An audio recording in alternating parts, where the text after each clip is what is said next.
Donc j'en profite pour enchaîner donc avec l'axe 1, dont le superviseur donc, est le professeur Guy Berchem, qui a de multiples casquettes au CHL, au LIH et donc à l'INC. Guy, je te laisse la main et la parole.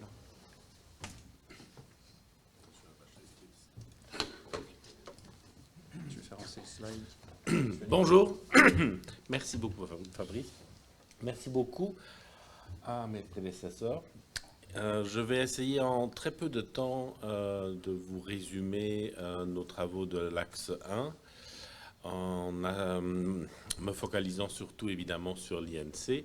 Donc voici les 8 axes qui font ce plan cancer. L'axe 1 s'intéresse à la gouvernance, aux ressources, au monitoring et au reporting essentiellement. Donc l'Institut national du cancer joue un rôle très important dans cet axe, comme d'ailleurs dans les autres axes, parce que dans les 8 axes, il est mentionné pas moins de 35 fois. Donc pour l'axe 1, auquel je vais me cantonner maintenant, les actions qui sont déjà en cours, c'est essentiellement l'approfondissement des collaborations avec les organismes spécialisés du Luxembourg et des pays voisins, ainsi que des consortiums européens. Donc beaucoup d'actions dans ce domaine ont été débutées depuis longtemps déjà par l'INC. On va s'intéresser également, et on s'est déjà intéressé, à la modification du cadre juridique des RCP. Vous savez que les RCP, les réunions de concertation pluridisciplinaire, pour ne pas utiliser trop d'acronymes, sont actuellement sous l'autorité des conseils médicaux dans les hôpitaux, ce qui n'est pas du tout correct. Donc ça, c'est déjà une chose qu'il faudra absolument changer. Mais il y en a plein d'autres. Ce cadre juridique a été mis en place par un règlement grand-ducal fait par 2 ministères. Et là, vous voyez déjà le problème. Il faut réussir à les mettre autour de la table et surtout les mettre d'accord sur les changements, c'est-à-dire le ministère de la Santé, mais essentiellement le ministère de la Sécurité sociale. Sinon, une action qui est très très importante pour l'INC, et elle a toujours été, c'est les référentiels et les parcours de patients sur lesquels on travaille toujours. Il y a de nouveaux groupes qui se sont formés pour de nouveaux référentiels, notamment le poumon et les cancers colorectaux ont été pris en charge récemment. Et également, les dépistages nous ont été demandés, notamment par le ministère de la Santé, c'est très judicieux évidemment. Les systèmes de labellisation ont également été mis en place pour certains services qui ont voulu se faire labelliser. Donc ça, c'est quelque chose que l'INC pousse très fortement pour augmenter la qualité en oncologie par des labellisations de la Deutsche Krebsgesellschaft. Et 2 services ont été labellisés dans 2 hôpitaux différents, donc pour le cancer de la prostate notamment et le cancer du sein, et d'autres sont en cours de labellisation. Rien que le fait d'être en cours de labellisation change déjà et améliore déjà la qualité. Je pense que c'est une voie dans laquelle il faut absolument persévérer. Puis il y a les évaluations de la qualité de prise en charge ainsi que des résultats de la prise en charge. Donc c'est une fois les PREMS et les PROMS, mais également, et là je rejoins à nouveau l'idée d'un système informatique unique pour le pays, c'est le relevé de ces résultats dans les hôpitaux qui n'est pas possible actuellement et qui est vraiment, vraiment essentiel pour que nous puissions mener notre mission à bien. Puis les groupes de travail, Fabrice, tu en avais déjà un peu parlé, l'élaboration des thématiques particulières dans les domaines émergents.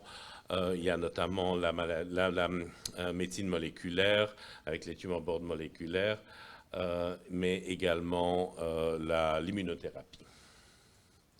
Et puis la base légale qui va également être discutée dans la deuxième partie de ma présentation.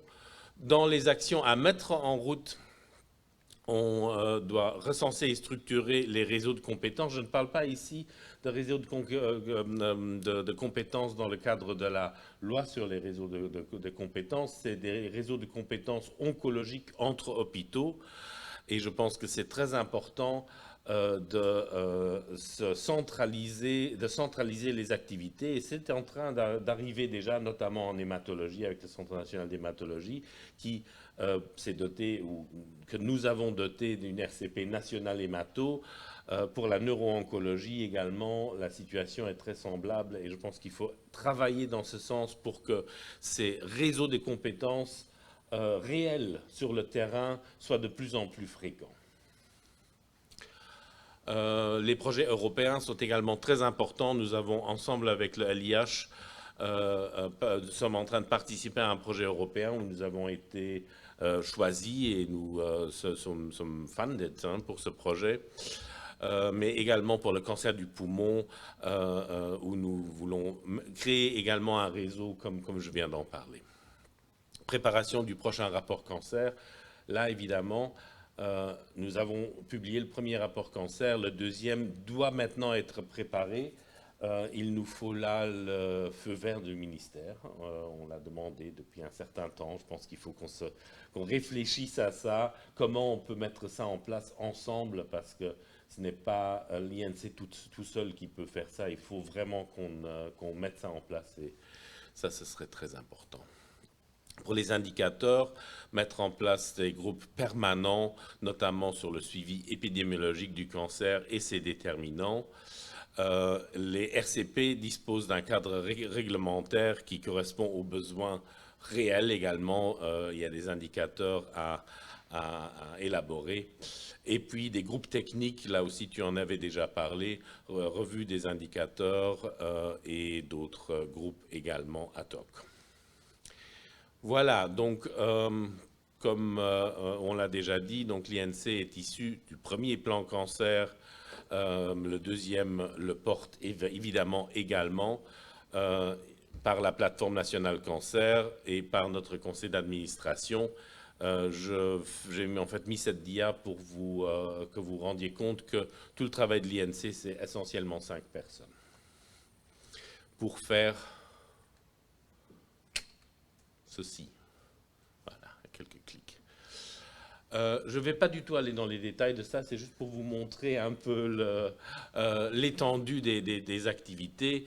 Dans les activités qui demandent le plus de temps, c'est évidemment les RCP nationales qui sont à organiser, et on en a tout plein. Maintenant, on va en rajouter d'ailleurs pour les pathologies thoraciques rares, genre thymome, etc. Et également pour les tumeurs neuroendocrines à partir de septembre-octobre probablement.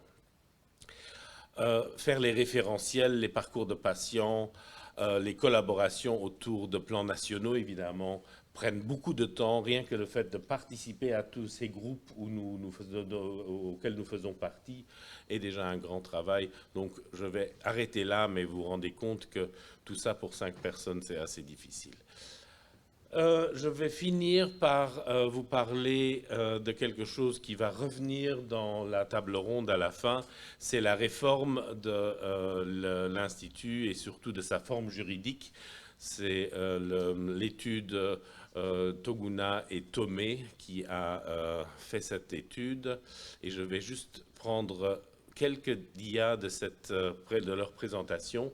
En fait, vous voyez ici les différentes possibilités de changement de ce statut. Nous sommes une ASBL, une fondation serait une possibilité, un groupement d'intérêt économique serait une possibilité, un groupement d'intérêt public serait effectivement, comme vous verrez après, une très bonne possibilité. Il y a juste le tout petit problème, c'est que cette forme juridique n'existe pas au Luxembourg.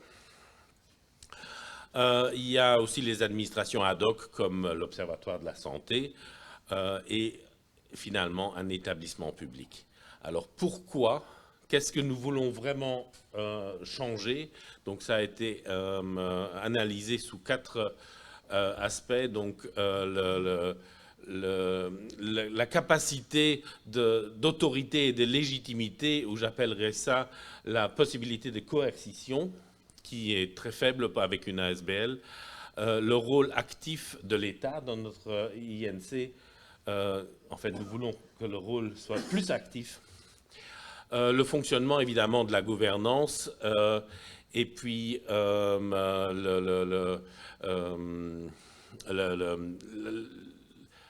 l'association avec les missions, entre les missions à moyen terme et à long terme nécessite un financement sur plusieurs années, et ça, c'est évidemment pas possible avec une ASBL non plus.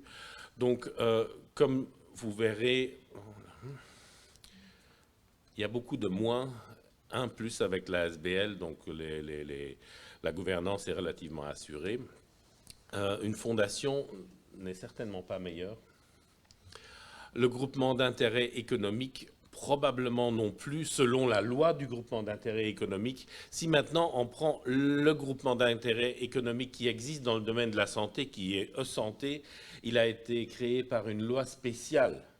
Et à ce moment-là, oui, mais bon, là c'est un groupement d'intérêt économique un peu particulier qui a d'autres propriétés.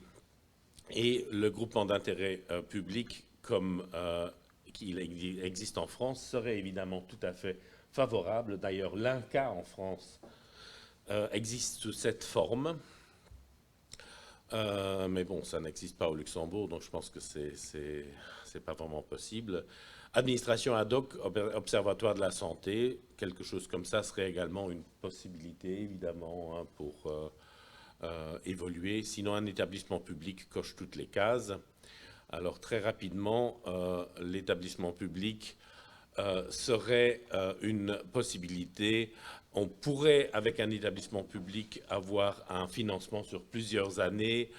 La tutelle ministérielle, qui pourrait être une tutelle ministérielle sur un ou deux ministères, serait également une bonne chose. On ferait alors un contrat de performance comme avec les autres établissements publics. Donc ça, ce serait certainement bien.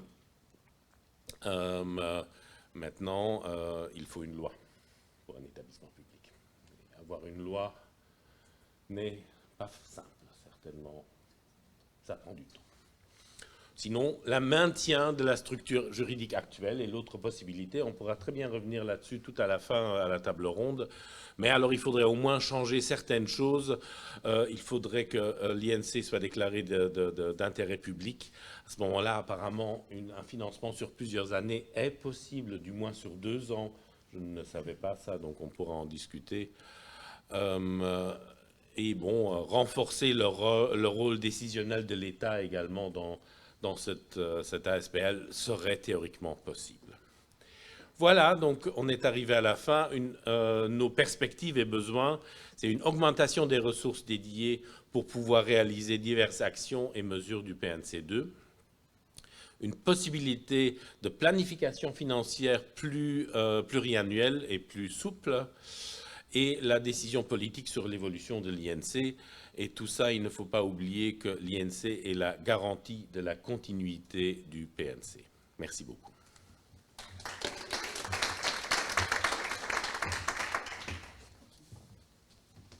Ça s'avance comment? Là? Là, on est sur l'axe. Ah ben on est déjà sur l'axe 2. Bon alors maintenant je vais inviter Michael Witsch à nous parler de ce sujet e-médecine qui est un grand sujet qui intéresse, je pense, la totalité des axes et qui intéresse l'avenir de tous les professionnels de santé. Merci beaucoup Catherine, bonjour à vous tous. Voilà, si vous voulez cette slide, mise à disposition des informations nécessaires pour l'évaluation de la labellisation de l'oncologie, amélioration de fluidité des échanges d'informations entre professionnels de santé, harmonisation de programmes informatiques, digitalisation de parcours de soins en oncologie, c'est une grande wishlist énorme. Alors, vous êtes basé sur cette digitalisation et maintenant j'ai encore 9 minutes pour vous montrer comment on peut y arriver. Alors, on a un groupe très dynamique entre les hôpitaux, l'IH, les agences e-santé, des centres français Barclays. les Patientenvertretung, les généralistes, et on a beaucoup discuté, mais on veut quand même mettre aussi des projets en place et pas que discuter. On a fait une définition de scope, une analyse des états des lieux, et on demande bien sûr maintenant une stratégie nationale, parce que sans cette stratégie, ça ne marche pas. Je suis désolé de faire cet exercice. Je peux vous envoyer cet article, cet e-Delphi exercice. 35 sujets pour une e-santé parfaite. Donc c'est mené par des experts internationaux, vraiment dans tout le continent. Et si vous faites cet exercice, pour nous, on remarque que le niveau de la digitalisation de santé au Luxembourg est perfectible. Il y a des gens qui disent aussi c'est basse, et les autres disent non, c'est pas du tout vrai. Alors, notre groupe est dynamique. Parce qu'on a des très bons exemples de digitalisation dans notre pays, mais on n'a pas un système harmonieux. Je suis médecin et j'ai une double casquette, j'aime la digitalisation et ce travail, et on remarque qu'il y a des exemples parfaits. Parfois, vous pouvez prendre un rendez-vous chez un cabinet médical, dans 2 minutes, vous avez un rendez-vous. Et parfois, vous remarquez, pour obtenir une petite information, vous rentrez 3 feuilles dans 10 différents registres, et on remarque, non, on a besoin quand même d'une priorisation pour des choses qui sont importantes pour nous. Ça veut dire les systèmes d'information hospitalière ne permettent pas un accès aux informations digitales complètes et fluides. Je ne peux pas voir les autres hôpitaux, les autres institutions. Les collègues de LNS ou du Centre Volkswagen passé, ils sont désespérés parce qu'ils n'ont pas accès à ces informations qui sont tellement importantes pour leur travail.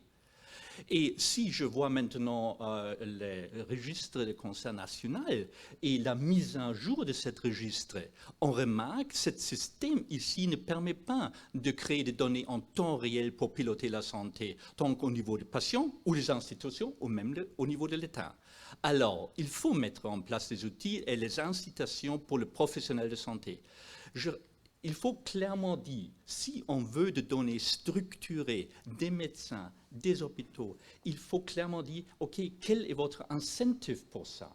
Ça peut être l'argent pour un, ça peut être plus de personnel, mais il faut clairement discuter, OK, comment on peut financer ce temps supplémentaire, parce qu'aujourd'hui, toutes les structurations de données, c'est quand même encore plus de temps pour les professionnels. Alors, il faut établir une stratégie digitale commune. Alors, centrée sur le patient. Imaginez-vous, vous êtes patiente, et qu'est-ce qu'il vous manque aujourd'hui au Luxembourg? Est-ce que je peux prendre e-rendez-vous partout? Est-ce que je ne peux pas faire la queue à l'hôpital? Non, j'ai une e-admission. Est-ce que j'ai une e-prescription? Et est-ce que j'ai une e-facturation et pas d'une attente de semaines et des mois? Ou autant que je veux m'exprimer dans mes prems et proms, est-ce que j'ai des outils qui ne permettent pas ça de faire ça de façon facile? Désolé, mon français est encore perfectible, mais j'essaie de me débrouiller. Alors, il faut aussi dire quels sont comment on peut encadrer les prérequis de la digitalisation. Parce qu'on a déjà parlé aujourd'hui beaucoup des référentiels communs pour les médicaments, pour les pathologies, pour les examens. Et il faut clairement dire, ce n'est pas possible que chacun fasse son petit référentiel. On a un super modèle au Luxembourg de dire, non, on a un seul référentiel pour le labo, pour les médicaments, pour la radiologie et le diagnostic, etc. Et avec ça, on peut vraiment nourrir le système pour obtenir plus tard les données qui nous permettent de piloter la santé. Et il faut aussi centraliser et harmoniser les projets, parce qu'on remarque souvent des petits briques un peu partout, mais il faut clairement dire quelle est notre stratégie et qui peut s'occuper de quoi pour réussir plus rapidement au but qui est tellement important pour nous tous. Et une chose que j'ai remarqué, parce que je travaille étroitement avec l'IT, il faut être clair. Les IT des hôpitaux, des institutions sont 90% occupés par le mode run, gérer le fonctionnement quotidien du système.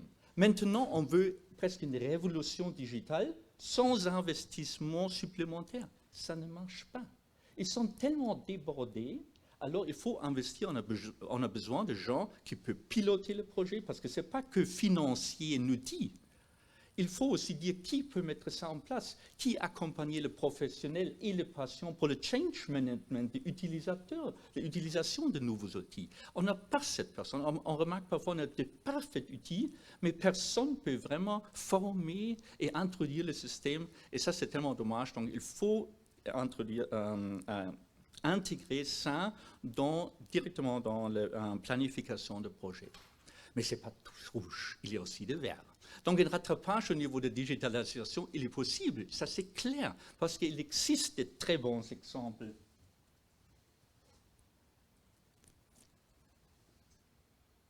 Partout. On a dans les hôpitaux, dans les institutions, dans les cabinets, on voit ça. Mais il faut les harmoniser et les combiner ensemble. Il existe un sens commun, parce que si on discute dans notre groupe, on est clair ce qu'on veut.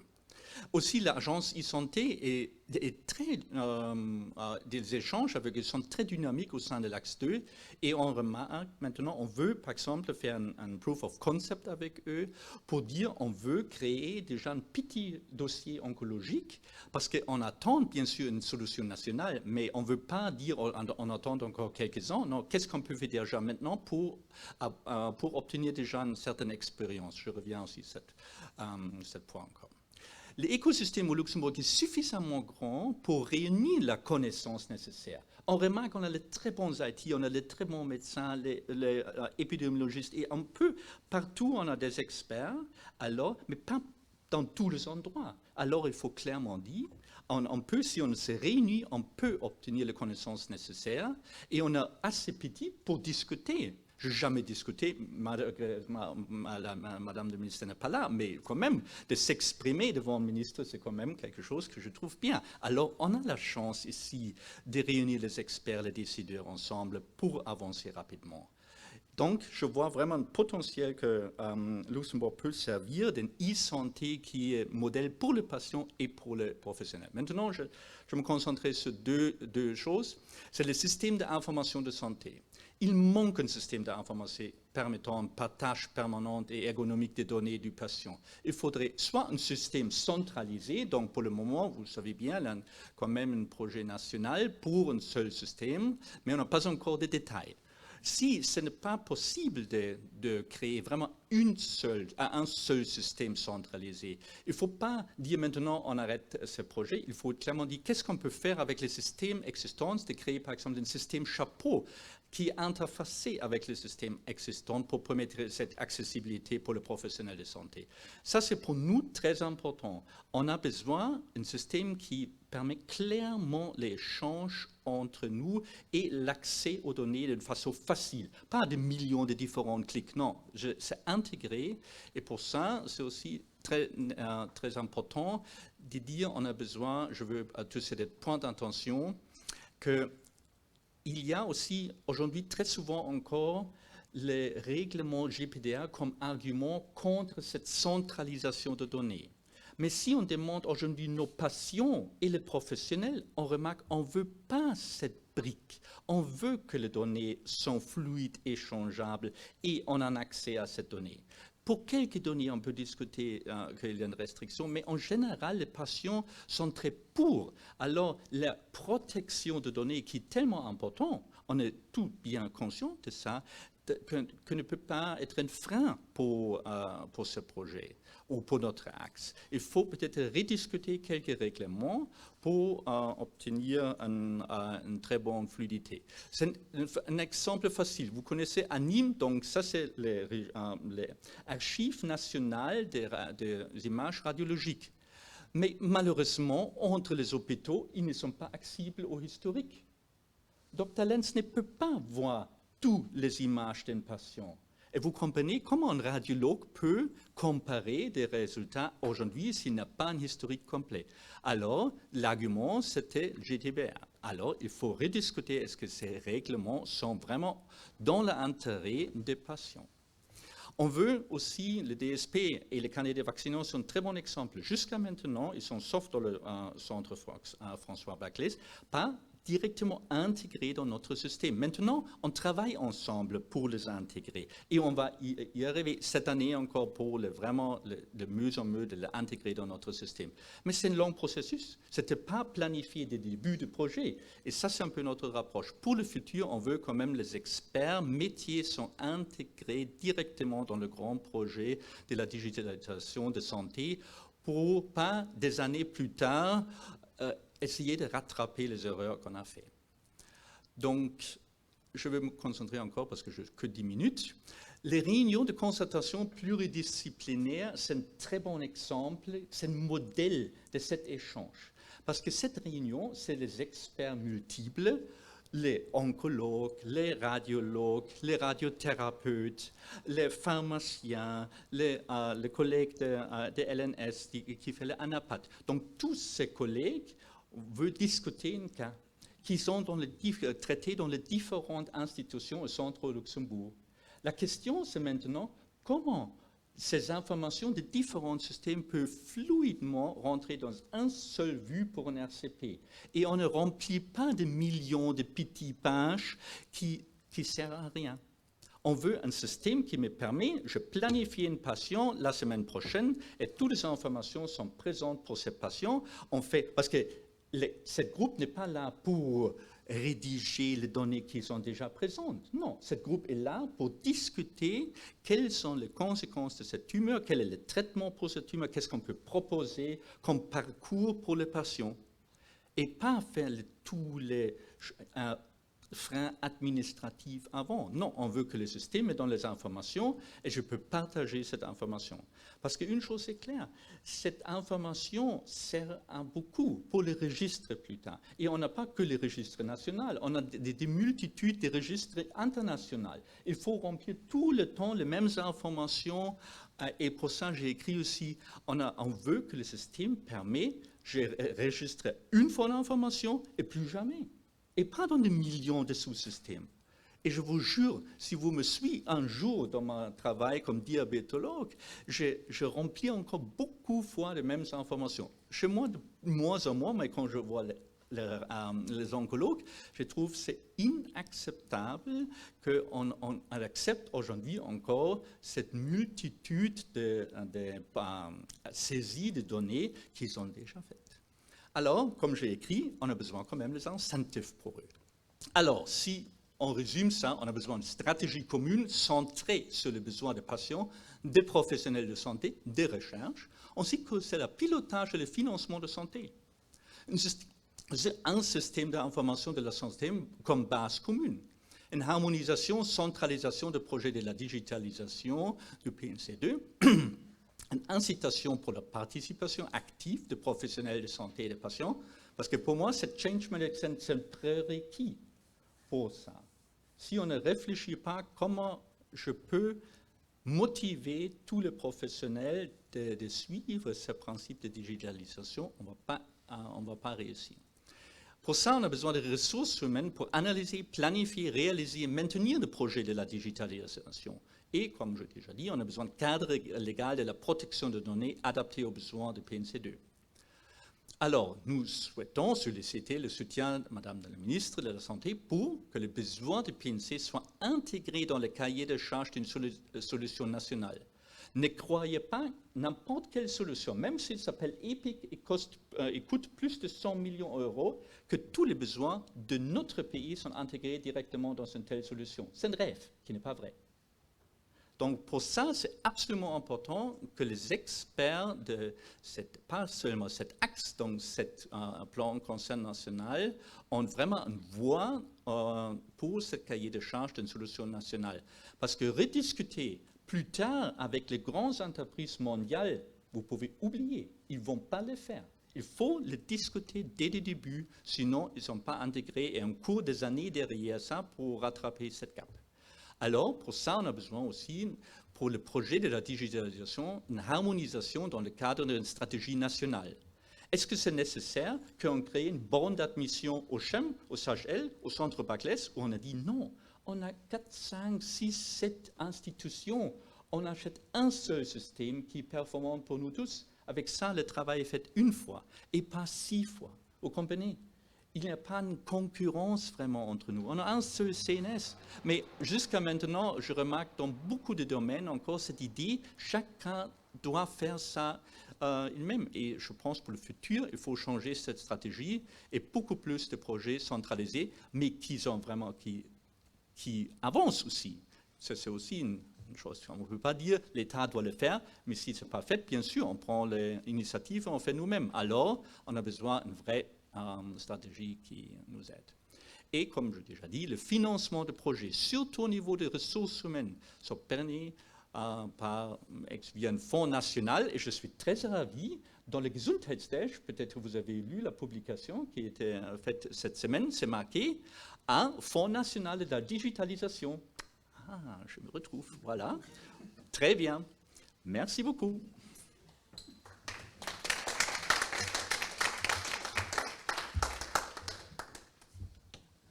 Merci beaucoup. Alors du coup, j'invite Catherine à prendre la parole pour l'axe 3. Donc elle a accepté donc, de remplacer le docteur Thomas qui est absent aujourd'hui.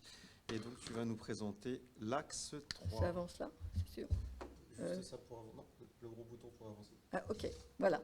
Donc, je vais prendre la casquette d'un certain nombre de responsables d'axe pour présenter les projets qui sont en cours et qui sont les projets envisagés pour le futur.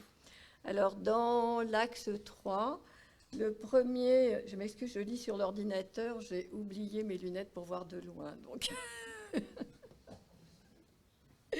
Donc, le premier projet qui était de la réduction des inégalités, donc est en cours de rattraper le retard. Normalement, après la fin du PNC1, là, il y avait le droit à l'oubli a été obtenu, mais un comité de pilotage de ce droit à l'oubli aurait dû être mis en place et n'a pas encore été mis en place, donc ce projet est en cours.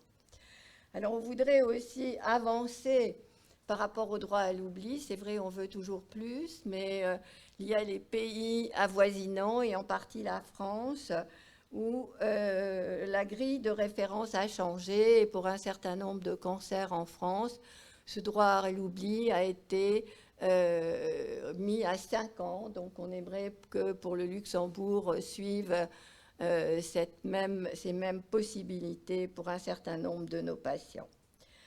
Le deuxième travail que l'on aimerait faire dans cet axe 3, c'est l'offre de formation et surtout le health literacy, parce que nous pensons qu'il est excessivement important d'améliorer la connaissance en matière de santé de la population globalement, afin qu'on parle toujours de patient partenaire, mais ce patient, il peut être vraiment partenaire s'il est informé et s'il a la possibilité d'être informé non seulement par le professionnel qui est en face de lui quand il est malade, mais avoir une information globale sur les systèmes de santé, sur la façon dont il peut aller chercher l'information, dans la façon où il peut être aussi méfiant par rapport, on a vu pendant ces épidémies des fake news, où finalement les patients arrivent avec des tas d'informations où ils ne sont pas capables de voir quelle est la réalité ou non et qui perturbent ces patients. Et donc si on veut arriver vraiment à un empowerment du patient, c'est écrit partout, mais c'est un vœu pieux. Et ce vœu pieux, il serait bien amélioré si on pouvait proposer à la population, aux gens intéressés et aux patients, une formation à l'université ou un institut de formation qui accepterait de proposer ce type de formation en patients. On voudrait avancer dans les groupes d'entraide aux patients parce qu'il est effectivement interpellant que voir, on a des patients participants dans notre plan cancer, mais on voit qu'il y a beaucoup de difficultés à ce que ces patients s'investissent dans la mise en place de groupes d'entraide de patients. Alors peut-être psychologiquement, on pourrait dire que le patient oncologique, une fois qu'il a passé cet épisode douloureux et difficile dans sa vie, a fait sa résilience et n'a plus obligatoirement l'envie d'aller s'investir dans des groupements de patients. Mais il serait très important de pouvoir avoir une association globale des patients cancéreux. Il y a au niveau de la fondation un groupe de patients cancer de la prostate, il y a aussi des groupes de patients cancer du sein, mais là, problématique de la maladie cancéreuse n'est pas exploitée globalement. Dernier projet, le projet du dispositif d'annonce. Il y aura un groupe de travail dédié à ce dispositif d'annonce et je pense que ce dispositif d'annonce, il doit être partagé avec toutes les annonces autour de la maladie cancéreuse, parce que je pense que dans le parcours du cancer du patient, on ne peut pas juste se focaliser sur le dialogue de la première consultation, parce qu'on sait d'ailleurs que lors de la première consultation, le patient est souvent sidéré et que cette annonce n'est pas vraiment une annonce parce qu'il n'a pas compris et qu'il serait une bonne façon de plutôt élargir cela à la communication des nouvelles, des diagnostics avec le patient. Alors, est-ce que... Voilà. En ce qui concerne la démocratie sanitaire, de nouveau, on parlera du patient ressource. Alors, il y a la formation EPATI qui forme les patients, qu'on va dire les patients expérimentés qui sont capables de discuter, et on voudrait essayer d'améliorer cette possibilité d'avoir des patients ressources et d'avoir des patients dans les groupes. Et moi, je remercie les patients qui sont dans nos groupes, mais dont on a l'impression qu'ils ont un peu de mal à s'exprimer et ils sont un peu écrasés par la problématique de leur maladie actuelle ou ancienne. Donc voilà un petit peu résumé le programme que mène Lucienne Thomès, que vous connaissez comme directrice. Voilà.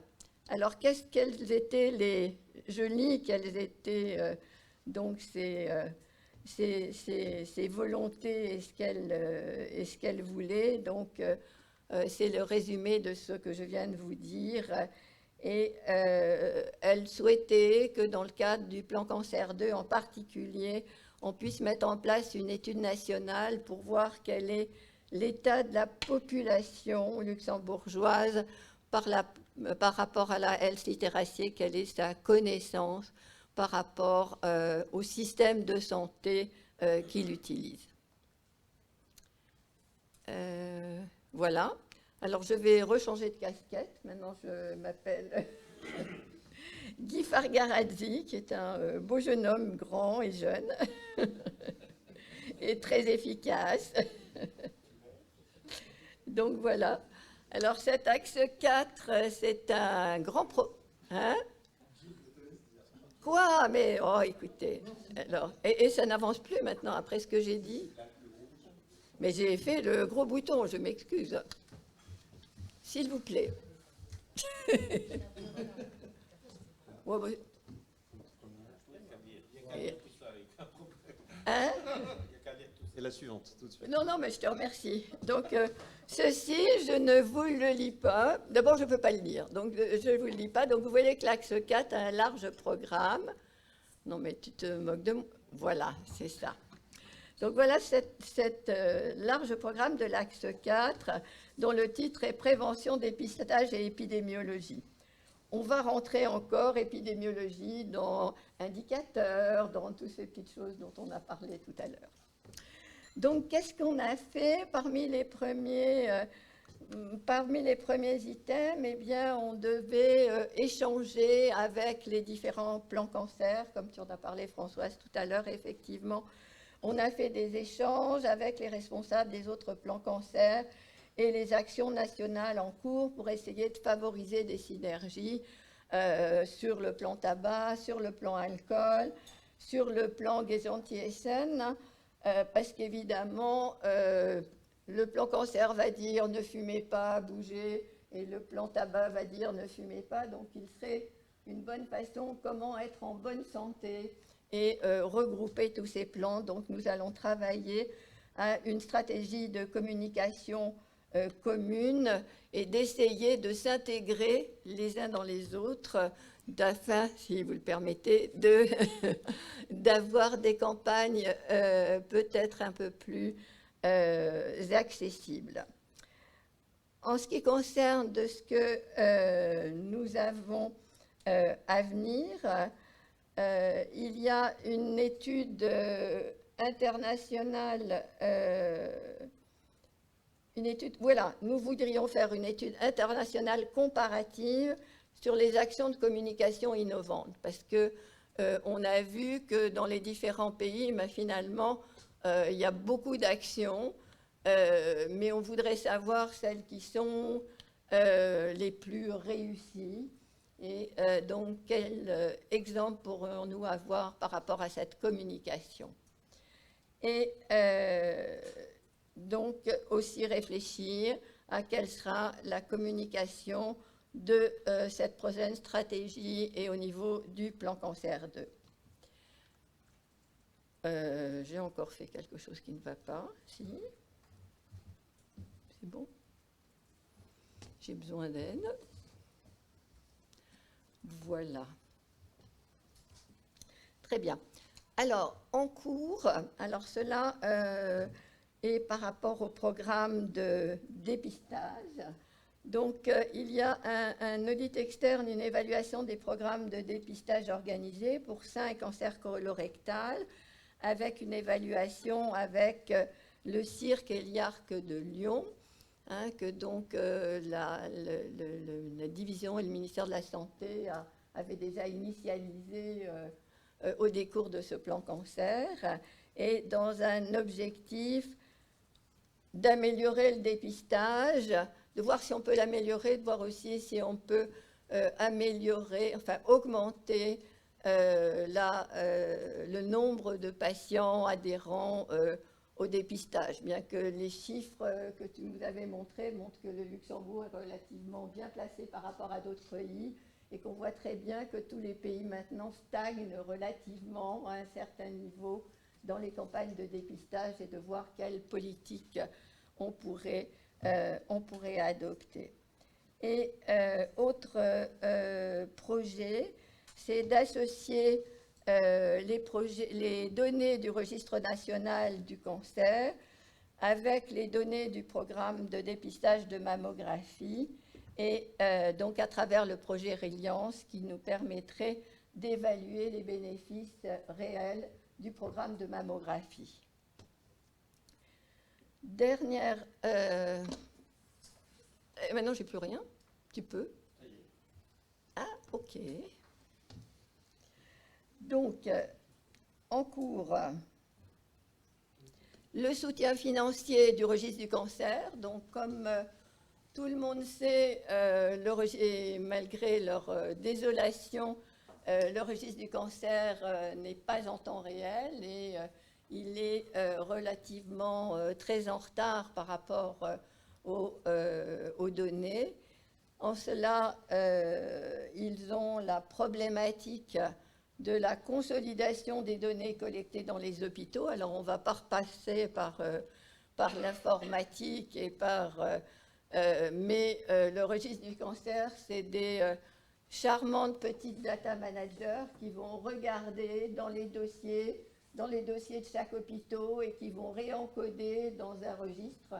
Donc, si les données automatiquement pouvaient passer d'un dossier dans un registre, on pourrait imaginer, comme par exemple aux Pays-Bas, où le résultat ANAPAT sort du laboratoire et est envoyé directement dans le registre du cancer, qui s'ouvre sans qu'il y ait 25 intervenants qui fassent démarrer ce registre du cancer.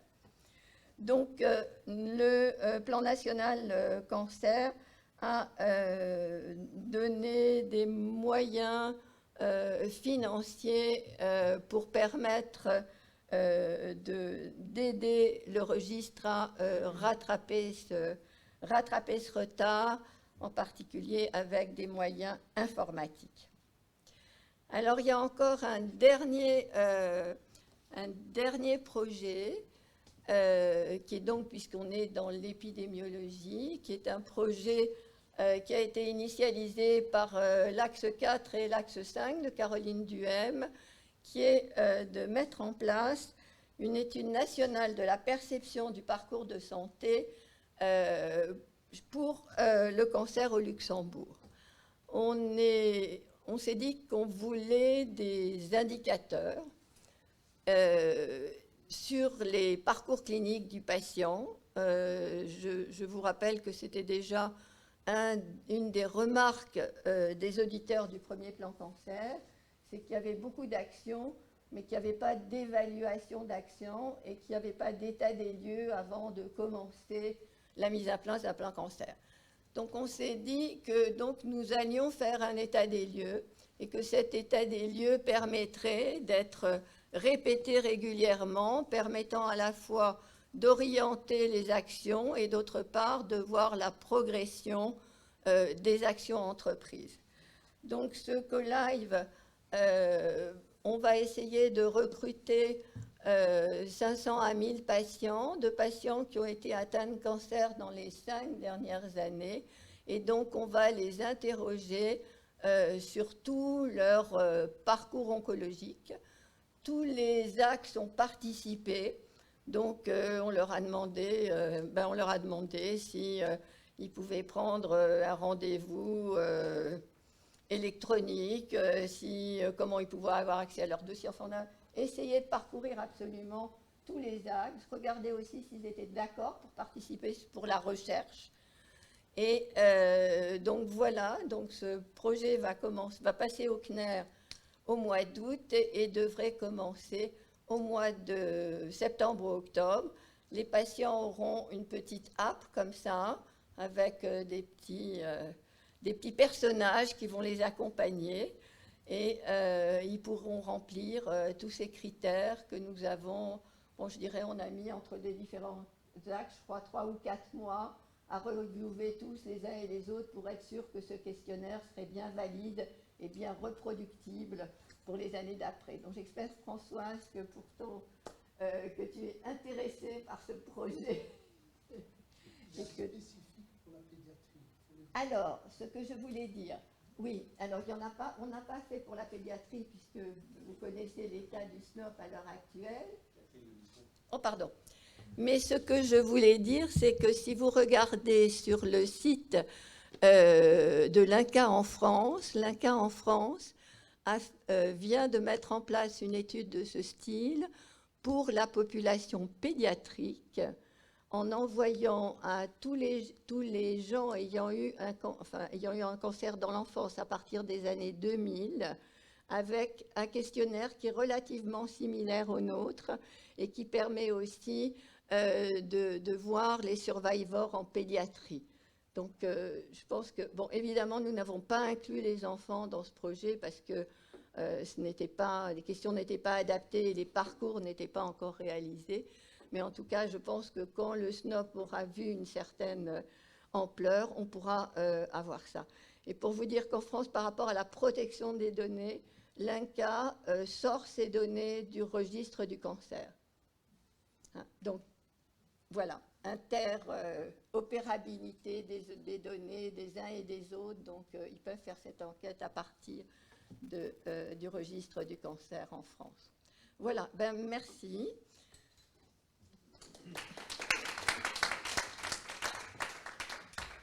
Merci beaucoup Catherine pour la présentation de ces deux axes. Donc j'invite maintenant le docteur Caroline Duhem.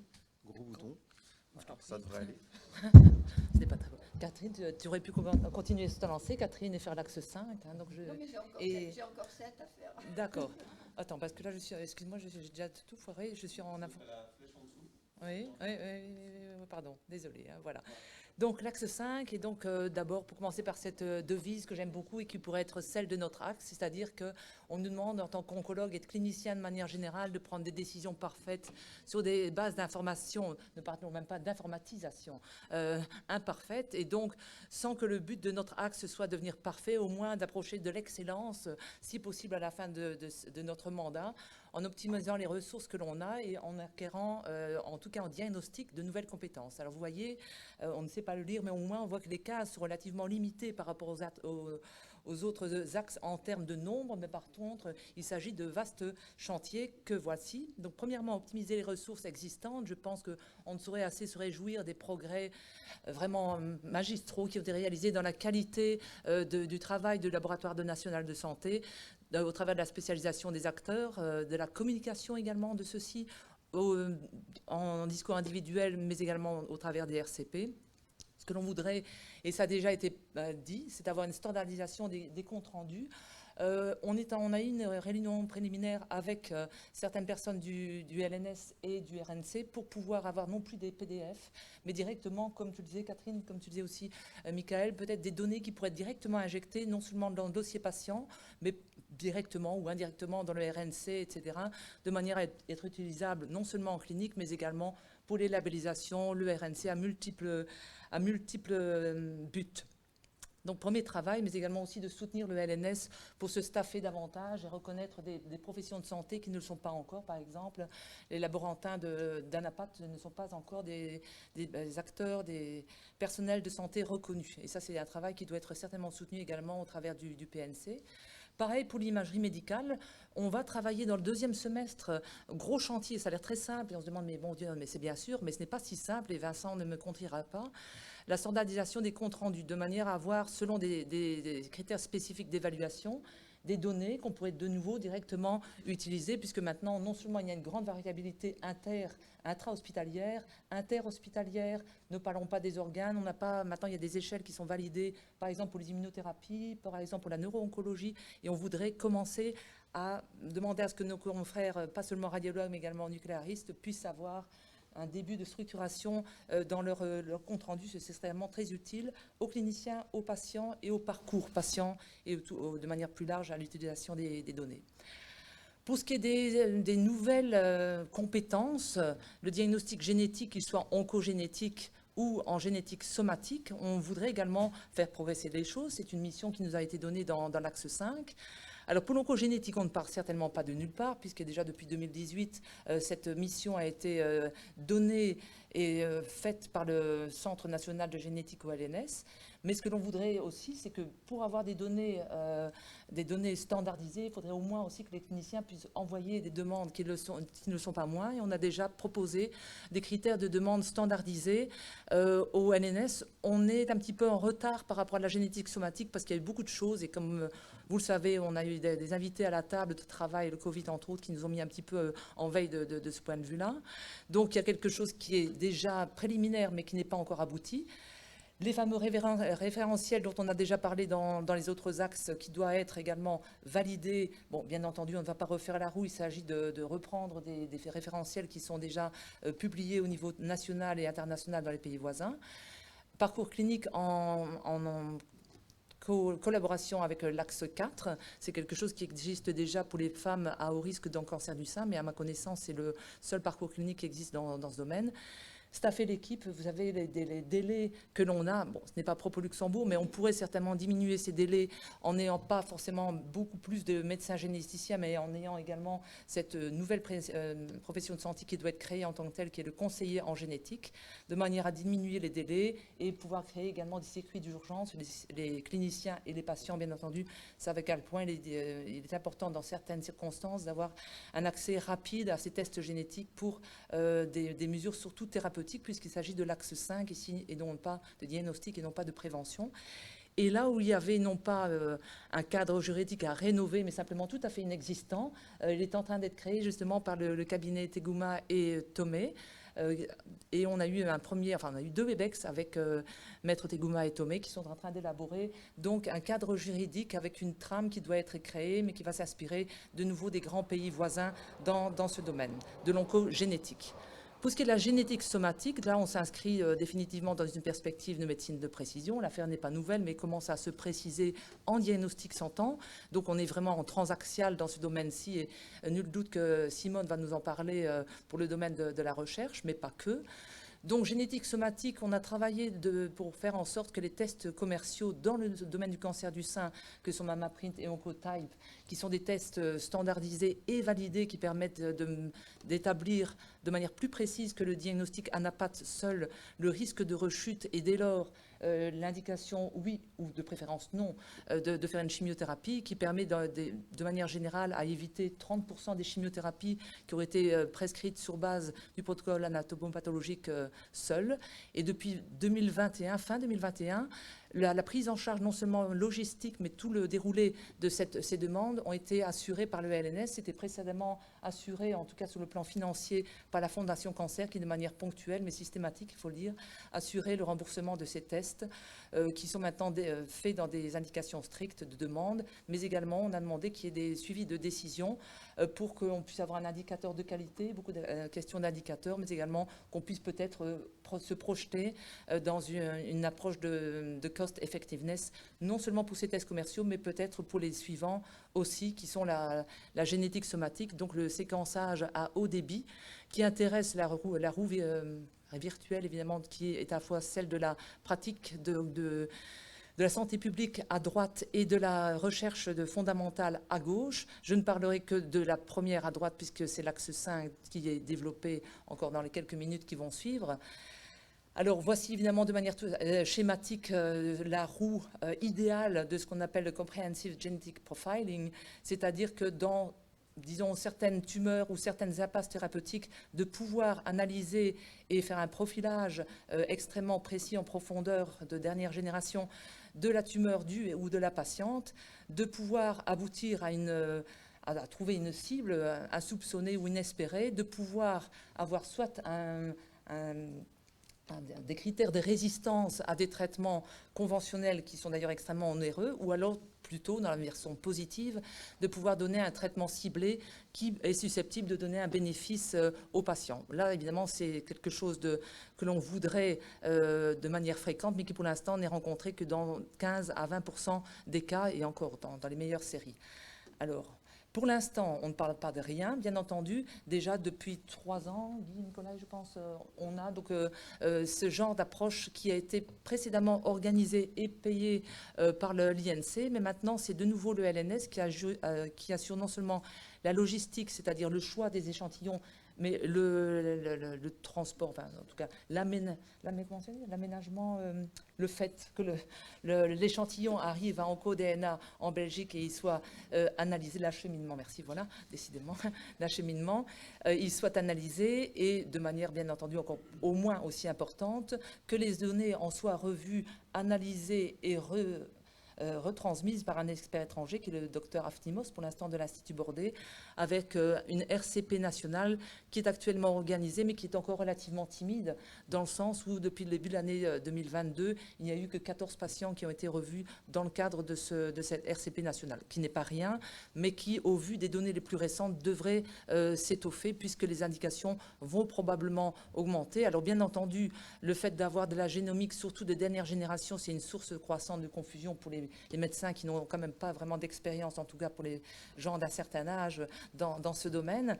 Et le rôle central du MTB, qui non seulement est une RCP nationale, mais doit également créer de nouveaux spécialistes. Un clinicien moléculaire, ça ne peut pas être un simple RCP manager clinicien classique, mais un clinicien moléculaire, des bioinformaticiens, des secrétariats dédiés. Donc là, on sort un petit peu de la RCP classique, fut-elle nationale. Donc, pour pouvoir arriver à ceci, sans entrer dans les détails, de nouveau, le fameux référentiel qu'il faut élaborer au sein de l'INC avec les différents spécialistes, soignants et médecins impliqués. Peut-être réfléchir en amont à un consentement éclairé global qui pourrait servir non seulement au séquençage, mais également le consentement pour le PKC, pour la recherche, etc. On pourrait y réfléchir et éviter de nouveau ces rédits dont on parlait dans d'autres domaines que de refaire signer toujours des consentements qui sont de plus en plus complexes. Que le LNS puisse acquérir une certaine compétence, puisque depuis fin 2020, je pense, oui, le laboratoire de génétique du LNS procède à de tels examens qu'ils font en doublon avec OncoDNA, avec un excellent overlap pour l'instant, et à terme, ils prendront leur envol pour pouvoir le faire de manière uniquement au LNS. Le financement des examens, évidemment, est encore un problème, encore que si l'on peut prouver qu'il y a un certain coût, efficacité, en tout cas bénéfice pour le patient, ça pourrait être certainement défendable auprès d'une CNS. La discussion, l'interprétation et le rendu des résultats au niveau d'un MTB qu'on voudrait maintenant exclusivement national, c'est-à-dire les analyses faites nationales et les discussions qui sont faites au niveau national également, et créer un registre dynamique pour avoir le suivi des patients, non seulement le devenir avec la thérapie ciblée, mais également est-ce qu'il y a eu un réel bénéfice et surtout un respect par les cliniciens des prescriptions émises par la RCP. Donc je n'ai pas fait j'allais dire de wish list, hein, donc il faudrait un nouveau mot pour toi, la wish list. Donc je n'ai pas fait de wish list, mais simplement peut-être un bilan de ce qui a été fait. Bon, depuis la grosse année, disons, où l'on a fonctionné avec des interruptions, c'est de pouvoir améliorer les examens dits de routine, avec toutes ces discussions qui sont menées en parallèle aux réunions mensuelles que nous avons, donc de standardisation des protocoles des examens, entre guillemets, de routine, l'histologie et l'imagerie, les tests génomiques qui sont maintenant un acquis dans le domaine du cancer du sein, l'implémentation d'un circuit performant de diagnostic génétique, que ce soit au niveau oncogénétique, et là c'est encore un travail en cours, mais en tout cas le cadre juridique va en être établi, j'imagine, probablement d'ici la fin de l'année.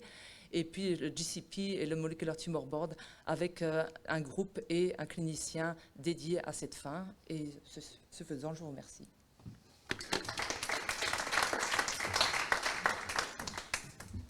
Merci Caroline. Du coup, déjà, petite manière indirecte de cadrer le planning de la prochaine étude juridique. Voilà. Grégory, ça va être à toi pour l'axe 6. Voilà, je te mets la petite télécommande. Groupe 2. Parfait. Merci. Donc effectivement, il me vient le devoir de présenter un peu cet axe 6 qui, tu l'as dit, est un peu assez, je dirais, étoffé. Il y a pas mal de points à voir. Donc il s'appelle traitement, soins pluridisciplinaires, soins de support et soutien aux patients. Donc la première des choses, c'était d'avoir finalement un groupe pluridisciplinaire pour travailler sur cet axe. C'est ce que nous avons réalisé avec effectivement un certain nombre de professionnels qui participent activement à ce groupe, donc des médecins spécialistes, des médecins généralistes, pharmaciens hospitaliers, pharmaciens d'officine, diététiciens, psychologues, assistantes sociales, directrice de la Fondation Cancer, le directeur de l'INC, le directeur du CRCC et la chef de la DPM. Voilà. CRCC, c'est Centre de réhabilitation du château de Colpart, et DPM, la division de la pharmacie et des médicaments. Donc je les remercie vivement parce qu'effectivement, depuis cette réunion, on brainstorm beaucoup sur tous les objectifs qui nous ont été transmis dans cet axe 6 et qu'on va essayer de passer en revue aujourd'hui. Alors, effectivement, la première chose qu'on a faite, c'est déjà de se délester d'un objectif, parce qu'il y avait effectivement pas mal de choses, et effectivement, le premier objectif qui nous était fixé, c'est de concerner les RCP, et effectivement, il y aura un groupe ad hoc sur ce sujet, et donc on va se concentrer sur les autres objectifs. Et on a plutôt priorisé un objectif qui nous paraissait effectivement le mieux répondre finalement à la composition large de ce groupe, qui est finalement l'amélioration de la qualité de vie des personnes atteintes de cancer, donc à travers la mise en place de soins de support interdisciplinaires. Donc on se focus essentiellement là-dessus. Néanmoins, on a d'autres objectifs qui sont à suivre. La première des choses, et là je dois dire qu'en tant que pharmacien c'est un challenge, le Luxembourg est un pays développé, mais il doit aussi faire face, comme beaucoup, à la difficulté d'approvisionnement de certains médicaments. Les ruptures de stock sont devenues je dirais une plaie pour nous pharmaciens, pour les médecins et évidemment pour les patients, et malheureusement les anticancéreux sont aussi touchés par ces problèmes d'approvisionnement. Donc c'est quelque chose sur lequel on souhaite vraiment pousser le ministère et la direction de la santé à avancer. Et la bonne nouvelle, c'est qu'il existe maintenant un groupe de travail sur ce sujet qui a commencé à se réunir depuis quelques semaines et qui va avoir pour objectif d'essayer de garantir une meilleure accessibilité et surtout une continuité d'approvisionnement des médicaments sur le territoire luxembourgeois. L'autre chose, c'est effectivement l'accès à l'innovation thérapeutique, et on sait que dans le domaine du cancer, il y a beaucoup d'innovation thérapeutique. Et là aussi, il manque un outil au Luxembourg qui est finalement garantir l'accès anticipé de certains médicaments avant que l'autorisation de mise sur le marché soit octroyée. On appelle ça les Compassionate Use, les Medical Need Programmes. Il y a plusieurs types d'outils qui existent, mais il n'existe pas encore au Luxembourg un vrai cadre juridique réglementaire. Et je pense que ça permettrait vraiment de cadrer les choses et d'assurer un approvisionnement fiable, de savoir qu'est-ce que doit faire le médecin, qu'est-ce que doit faire le pharmacien, éventuellement quel consentement le patient doit donner dans ce contexte-là. Et donc on sait qu'il y a déjà une ébauche de texte qui existe au niveau de cette réglementation, mais notre idée c'est d'essayer de pousser pour que ça passe et que le cadre légal soit enfin disponible au Luxembourg. Et puis, le dernier point concernant les médicaments, c'est aussi le financement. Les médicaments anticancéreux, pour certains d'entre eux, sont coûteux. Et donc, l'objectif, c'est de pouvoir continuer à financer l'accès à ces traitements. Et avec notamment la division de la pharmacie, c'est aussi l'intérêt de voir quel est l'impact du consortium Benelux A. Donc, comme son nom l'indique, le Luxembourg participe à ce consortium. L'objectif étant que les pays se réunissent pour essayer de négocier avec les firmes pharmaceutiques, je dirais, le prix le plus juste. Néanmoins, on a, et j'ai déjà fait l'expérience pour certains médicaments, si le Luxembourg ne participe pas d'emblée à la discussion, finalement, et si les autres pays obtiennent un prix, il ne sera pas forcément donné au Luxembourg. Donc, il faut vraiment faire partie de la discussion dès le départ. Le fait d'avoir le mot luxe dans le consortium Benelux ne garantit pas qu'on obtienne tous les prix qui sont négociés. Donc là aussi, il faudra s'investir pour que le Luxembourg puisse aussi avoir accès aux produits au prix le plus juste. Autre objectif concernant effectivement notre axe, c'est le droit des patients aux soins de fin de vie et à l'euthanasie. Et là, l'objectif, c'est de travailler en bonne coordination avec la plateforme Fin de Vie.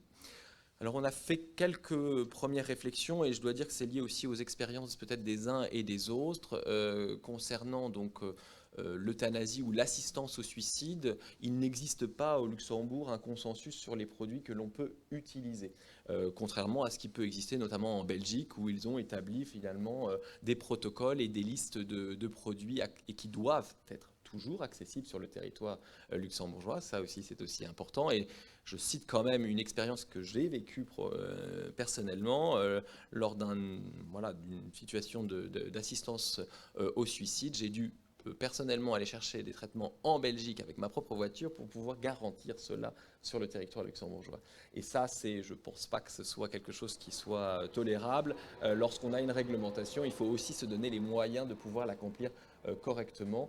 Et là aussi, notre objectif, c'est finalement de déterminer ces produits et de s'assurer qu'ils sont bien présents sur le territoire luxembourgeois en permanence. Et donc d'avoir les protocoles aussi qui permettent de les utiliser correctement. Et évidemment, on va collaborer avec la plateforme de fin de vie qui va reprendre ses réunions courant 2022. Et je vous l'ai dit, donc on a priorisé un objectif qui est le 6.4, qui est l'amélioration de la qualité de vie des patients à travers la mise en place de soins de support interdisciplinaires. Et donc là, c'est véritablement ce sur quoi on travaille depuis les deux dernières réunions. Donc on est encore au stade du brainstorming et vous voyez qu'il y a toute une série de points qui nous intéressent et sur lesquels on va travailler, qui concernent effectivement la prise en charge nutritionnelle, la prise en charge de la fatigue, de la douleur, des effets secondaires des traitements anticancéreux, l'activité physique qui est aussi, on a un kinésithérapeute, je crois que j'ai oublié le kinésithérapeute, je pense, dans la liste. Donc on a un kiné avec nous et effectivement il est très actif aussi dans ce travail sur l'activité physique, les soins esthétiques, psycho-oncologiques, etc. Donc on a ce travail qui est en cours et l'idée était aussi de rappeler que dans la prise en charge du patient, le rôle central de l'oncologue, mais qui doit être soutenu parce que finalement nous sommes tous des professionnels qui pouvons travailler dans cette prise en charge du patient cancéreux. Et l'idée, c'est peut-être qu'il faut de la coordination entre tous ces acteurs. Il faut effectivement une meilleure connaissance aussi de l'existence de tous ces acteurs, de ce qu'ils peuvent apporter aux patients. Et on sait que dans le premier plan cancer, le case manager a été créé. Il y a une norme qui existe maintenant. Après, on ne sait pas forcément encore si dans chaque établissement il y a ces case managers et qu'est-ce qu'ils font. Là, peut-être notre objectif, c'est peut-être de renforcer ce rôle, de rappeler et de faire en sorte peut-être de revoir cette norme parce qu'elle n'est peut-être pas totalement adapté à la situation et de faire en sorte que ce professionnel crée la liaison entre tous ces acteurs pour la prise en charge de ces patients. Donc ça, c'est vraiment dans la dernière réunion qu'on a commencé à thématiser ce point. Et dans ce qui concerne aussi la meilleure liaison, donc on a parlé d'informatisation, de dossiers patients, et c'est vrai que j'aimerais que l'on ait un outil unique aussi. Je soutiens Michael dans ce travail. Et je crois d'ailleurs que tous les acteurs qui sont dans notre groupe l'appellent de leur vœu aussi. Et on a vu qu'il y avait aussi par le passé quelques expériences pour faire des carnets de liaison, etc., qui n'ont pas forcément fonctionné peut-être par leur format papier qui est un peu lourd. Et là, on se dit que l'informatique devrait pouvoir nous permettre de mettre en place quelque chose qui crée ce lien entre les acteurs et qui permet de faire un bon parcours du patient et de savoir ce qui a été fait par les uns et par les autres. Donc c'est un peu le challenge sur lequel on veut avancer dans les prochaines semaines. Il y a encore un dernier point que l'on n'a pas encore trop investi, qui est le développement de l'oncofertilité. On sait qu'il y a aussi un sujet à ce niveau-là, et donc ça sera aussi dans nos prochaines réunions qu'on va aborder ce point. Je pense que c'était la dernière slide. Voilà, merci. Merci beaucoup, Grégory. Pour l'axe 7, donc comme je vous le disais, on a 2 sous-groupes. Le premier dédié à l'oncopédiatrie, le second à l'oncogériatrie. Et donc pour représenter les superviseurs, voilà, j'ai appris à le dire, donc Anne Guerès et Dr Sigrid de Wilde. Donc Catherine Boissonté prend à nouveau la main. Ça va, tu arrives à faire démarrer ton... Je n'arrive pas à faire démarrer mon... Ça, je ne peux pas le faire à ta place. Comment tu ne peux pas le faire à ma place? Il ne va pas reconnaître mon visage, je pense. Si, il doit. Attends 2 minutes, autrement je dois m'approcher. Non, la technologie ne veut pas. Non, la technologie ne veut pas. Bon voilà, si je m'approche, ça embête quelqu'un? Oui, le micro, je peux prendre le micro? Voilà. Donc, moi, je vais vous présenter donc l'oncopédiatrie et l'oncogériatrie. En fait, avaient été mis dans cette même axe 7 les extrêmes de la vie qui, pourtant, n'ont rien à voir au niveau oncologique. Et donc, on a décidé de séparer en 2 cet axe 7 pour traiter d'un côté l'oncopédiatrie et l'oncogériatrie. Comme rappel, l'oncopédiatrie avait été un axe où beaucoup de gens avaient travaillé lors du premier plan cancer. Et ce travail, dans les faits, n'avait pas abouti. Donc, l'oncogériatrie est revenue sur le champ de l'activité de l'oncologie. Moi, j'avais participé d'ailleurs à ce premier plan cancer en oncogériatrie. Le Luxembourg est dans une situation quand même très particulière parce qu'on a une petite population et donc on aura un petit nombre de cancers pédiatriques. Et quand on parle de cancer pédiatrique, ce n'est pas un cancer pédiatrique, mais c'est plein de sortes de cancers, de tumeurs solides ou de tumeurs hématologiques, donc ce qui veut dire un petit nombre de patients et un petit nombre de patients encore répartis par pathologie. Alors il y a une chose aussi qui est importante quand on parlait encore de recenser les pathologies. il est excessivement important que l'on puisse définir le périmètre de l'activité de l'oncopédiatrie ici au Luxembourg en fonction de la cohorte de patients qu'il y a au Luxembourg. Il faudra bien évidemment développer des collaborations avec des centres de compétences à l'étranger et mettre en place des RCP nationales, mais surtout des RCP communes avec les services où les enfants seront suivis. Et ces collaborations avec les services étrangers et les centres étrangers, évidemment, permettront aux enfants d'accéder à des projets de recherche. Et en dernier lieu, comme bien évidemment, je sais qu'il y a des questions régulières et même des questions parlementaires sur pourquoi ne peut-on pas faire suivre tous les enfants en oncopédiatrie au Luxembourg. Je pense que d'abord, on a un devoir d'excellence vis-à-vis des enfants et que bien évidemment, beaucoup d'enfants sont suivis à l'étranger. Que pour donner un exemple de la France, il n'existe que 7 centres de compétences pour pratiquement 70 millions d'habitants en oncopédiatrie capables de donner la totalité d'un traitement pour un cancer de l'enfant. Donc nous ne pouvons pas avoir l'idée de pouvoir faire ce suivi en entier.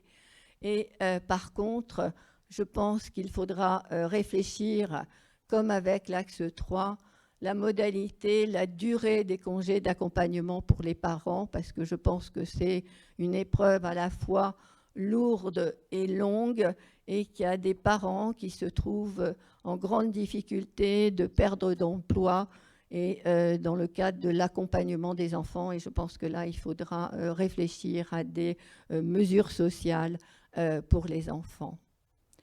Fabrice ça n'avance. Oui, mais ou il ne veut pas de moi, ou s'il vous plaît. Voilà. Bon, alors. Non. Donc, ce qui nous a paru important, c'est de réaliser, on l'avait fait il y a, j'allais dire, je pense que c'est en 2017, on avait réalisé l'état des lieux lors du premier plan cancer, de réaliser de nouveau un état des lieux de ce qui se passe à l'heure actuelle au niveau de l'oncopédiatrie. Et donc, dans le groupe de l'Axe 7, nous avons travaillé à un cahier des charges pour pouvoir réaliser un audit de la filière oncopédiatrique. Nous avons maintenant le choix d'un expert, à savoir si nous passons par un système de pré-certification allemand ou si nous demandons à un expert d'un centre comme Gustave Roussy de venir voir à quoi ressemble notre filière d'oncopédiatrie et nous donner les conseils des possibilités de développement et de qualité de la prise en charge des enfants. Alors, pour vous dire que mettre en place un système de recensement exhaustif des cas de cancer pédiatrique. Alors, j'ai travaillé avec Claudine Baquès du registre du cancer. Comme vous savez que notre registre du cancer commence par un examen histologique, histopathologique.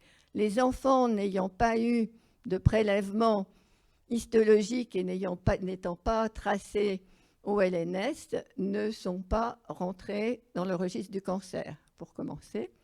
Deuxièmement, on avait fait des approches avec les registres du cancer étrangers et il n'y a pas d'interconnexion entre les registres du cancer de la France, de la Belgique et du Luxembourg. À l'heure actuelle, il n'y a pas de réglementation qui permette de pouvoir se transmettre les données. Donc, il faut absolument qu'on travaille à un système de recensement des cancers de l'enfant dans la population luxembourgeoise, déjà pour savoir, d'une part, ce dont nous avons besoin en ressources matérielles, en ressources de personnel, et ce d'autant plus que la clinique pédiatrique a un projet d'agrandissement et qu'il faudra aussi donner un avis sur les structures nécessaires pour permettre le développement du niveau d'oncopédiatrie que l'on souhaite avoir pour les années à venir. Ce qui est à venir, nous n'avons pas encore travaillé sur les soins palliatifs pédiatriques, ni sur la transition de l'oncopédiatrie vers l'oncologie adulte. Et un souhait était sur la scolarisation et de voir avec le ministère de l'Éducation nationale, parce que nos enfants qui sont scolarisés et atteints de cancer ont droit aux vacances scolaires. Ils sont malades tout le temps, mais ils ont des vacances scolaires. Donc, pendant tout le temps des vacances scolaires, il n'y a pas possibilité de permettre qu'ils puissent avoir, oui, c'est un peu, qu'ils aient un enseignement continu et fluide au cours de leur parcours. Donc, c'est une action qu'on voudrait faire par rapport à l'oncopédiatrie. Alors, l'oncogériatrie. Oui, je m'agite. Alors, développer le domaine de l'oncogériatrie. Alors là, c'est un nouveau domaine que nous n'avions pas dans le précédent plan cancer. Donc, l'oncogériatrie nécessite la rencontre de compétences et de connaissances entre des oncologues et des gériatres. Et donc, c'est pour ça qu'on a un groupe que l'on a finalement agrandi avec oncologues, gériatres, avec soignants en gériatrie, et nous avons aussi un référent étranger oncogériatre. Alors simplement, la gériatrie et l'oncogériatrie, elle n'est pas, comment la définir? En tout cas, elle n'est pas définie par l'âge chronologique. Hein. On ne peut pas définir en disant l'oncogériatrie, c'est l'oncologie des plus de 70 ans ou les plus de 75 ans. Mais en fait, l'oncogériatrie, elle se définit par la fragilité, le dépistage de la fragilité des patients. Donc, le groupe a travaillé pour se mettre d'accord sur, sur une grille d'évaluation, donc pour détecter la population oncogériatrique de façon spécifique. C'est ce G8 qui a été choisi par le groupe. Voilà.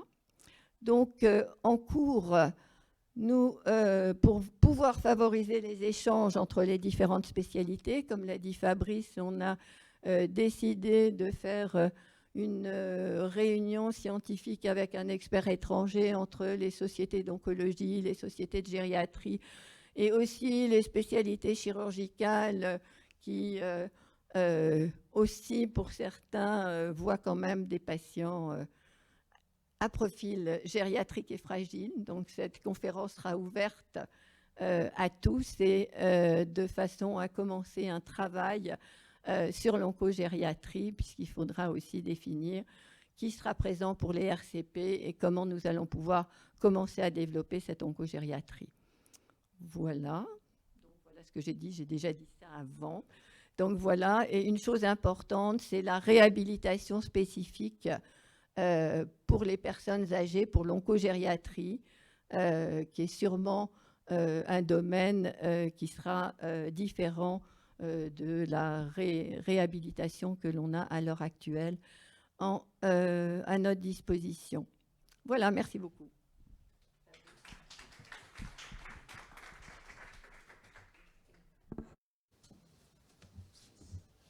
Catherine.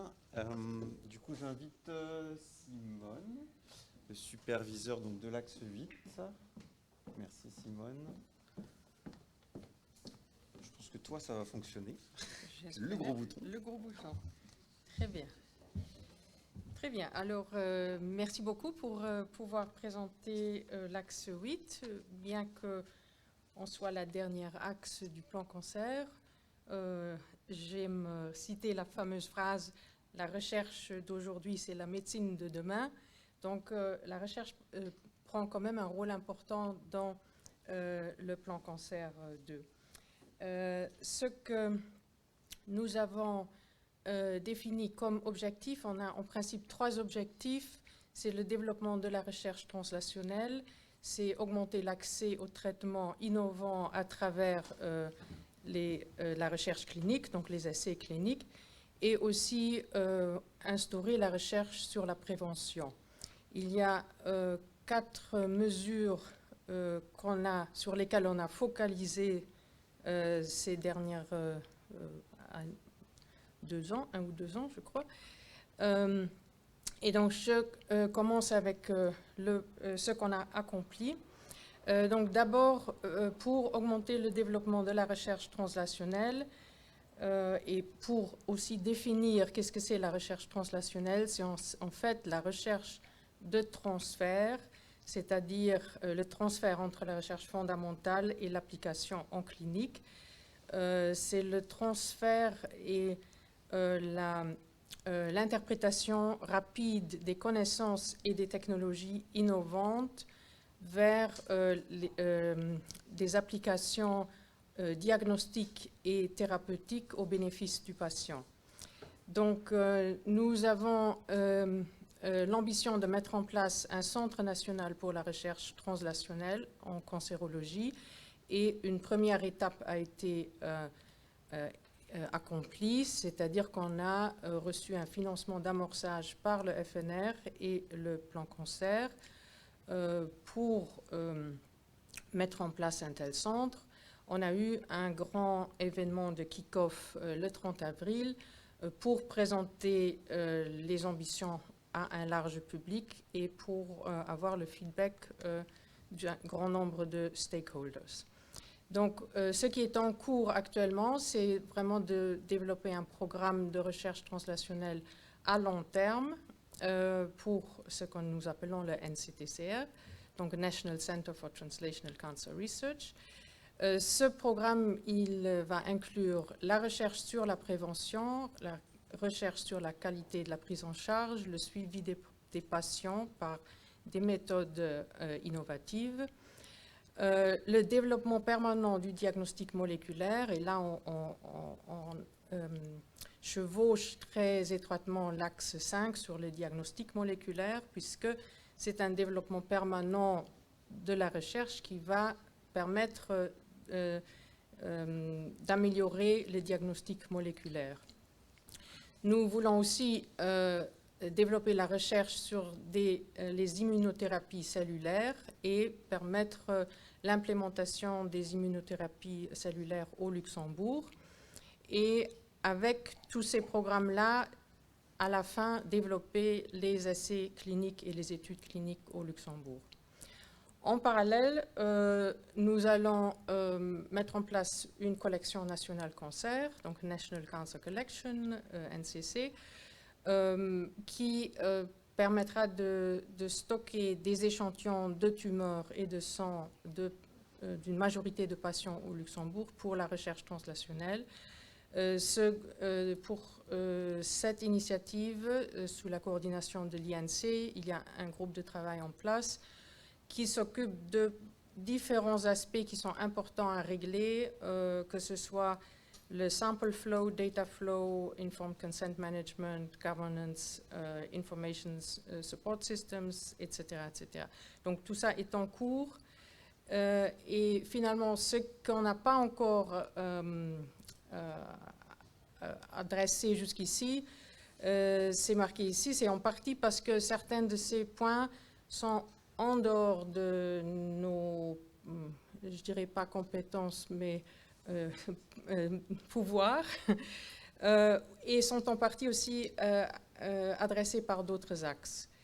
Donc, par exemple, les 2 premiers points, structuration et digitalisation des données cliniques pour la recherche, ça c'est vraiment, ça va directement lié à l'axe 2, et aussi la possibilité d'avoir une pseudonymisation des patients pour la recherche. Revoir la stratégie du registre national, donc ça c'est aussi une des mesures pour permettre l'utilisation des données à la recherche, et à la fin la mise en place de la recherche clinique et aussi d'une unité de recherche clinique, donc ça ce sera à venir en collaboration avec les hôpitaux bien sûr. Donc, nous avons une wish list de 5 points importants. C'est plus qu'une wish list parce que c'est des nécessités qui actuellement vraiment limitent l'implémentation d'un vrai programme de recherche translationnelle. Donc, le premier point qui soutient tout à fait l'axe 2, c'est promouvoir une solution nationale pour la digitalisation et la structuration des données cliniques médicales, ainsi que l'interopérabilité entre systèmes de santé. C'est essentiel, bien sûr, pour la clinique et le fonctionnement du programme, du patient management, mais c'est aussi essentiel pour la recherche et pour pouvoir utiliser ces données pour la recherche. Ça va aussi, ce qui est important là-dedans, c'est aussi avoir une solution nationale pour la pseudonymisation des échantillons, des données, donc des patients. En même temps, donc, pour la collection d'échantillons, qui est une ambition de ce plan cancer, nous aurons vraiment besoin du support du ministère de la Santé pour en faire une initiative nationale, pour avoir le support vers la communication, non seulement vers les hôpitaux et les cliniciens, mais aussi vers le grand public, parce qu'il faudra informer le grand public sur ce programme pour qu'il y ait confiance à soutenir ce programme du côté des patients. Et à moyen et long terme, il faudra mettre un budget à disposition pour soutenir cette collecte et le stockage des échantillons. Un troisième point qui est très important pour nous, c'est le statut du clinicien-chercheur dans le système de santé au Luxembourg, qui actuellement n'existe pas et qui vraiment est un frein dans beaucoup de nos activités. Nous avons quelques exemplaires anecdotiques qui sont autour de la table, en grande partie, mais qui vraiment s'investissent de manière personnelle énormément. Mais il n'y a pas un système pour, par exemple, des jeunes cliniciens qui arrivent au Luxembourg et qui veulent s'impliquer dans la recherche. Il n'y a pas un statut clair pour leur donner du temps et permettre cette activité qui est essentielle pour la recherche translationnelle. Ensuite, le quatrième point, c'est un cadre législatif pour faciliter et encadrer, et ces deux mots sont importants. Il faut faciliter et il faut encadrer les activités de recherche translationnelle et recherche de santé publique, que ce soit pour l'utilisation d'échantillons de données, d'échantillons ou l'utilisation de données médicales, les biobanques, bioéthiques, etc. Donc, pour le moment, avec toute la législation GDPR, etc., notre vie devient de plus en plus absurde, je dirais, et il n'y a pas la notion au Luxembourg de faire quelque chose dans le sens de la santé publique.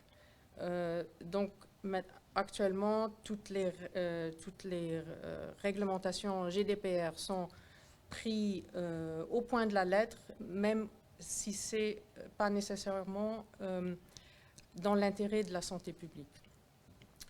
Et finalement, il faudra à long terme clarifier le financement de la recherche translationnelle et clinique au Luxembourg, puisque actuellement il n'y a personne qui se sent concerné.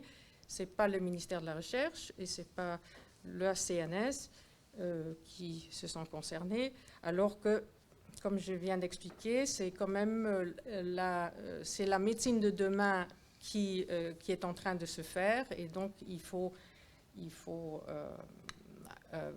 trouver une solution pour aussi investir là-dedans.